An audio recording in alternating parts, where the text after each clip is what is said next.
গণনায় সতর্ক তৃণমূল, আগামীকাল অভিষেকের ভার্চুয়াল বৈঠক। কাউন্টিং এজেন্টদের সঙ্গে বৈঠক, অভিষেকের বৈঠকে থাকবেন দলীয় নেতৃত্ব।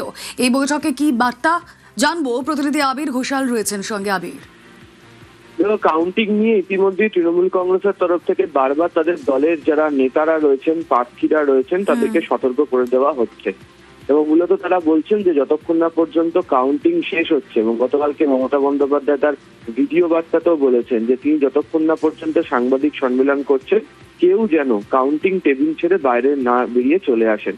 এবং তারা মনে করছেন যে কাউন্টিং টেবিলে কোনো ধরনের সমস্যা তৈরি করা হতে পারে, সেখানে ফল বদল করে দেওয়া হতে পারে।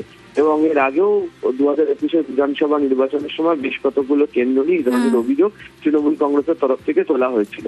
ফলে যারা কাউন্টিং এজেন্ট রয়েছেন তাদের কি ভূমিকা পালন করতে হবে, ভোট গণনার দিন সকাল থেকে তারা কি ধরনের কাজ করবেন, কাউন্টিং এ কোন কোন বিষয়কে তারা প্রাধান্য দেবেন বা গুরুত্ব দেবেন, এবং যারা কাউন্টিং এজেন্ট রয়েছেন তাদের পরিচয় সহ বিভিন্ন বিষয়ে তৃণমূল কংগ্রেস সম্পূর্ণভাবে সতর্ক থাকছে।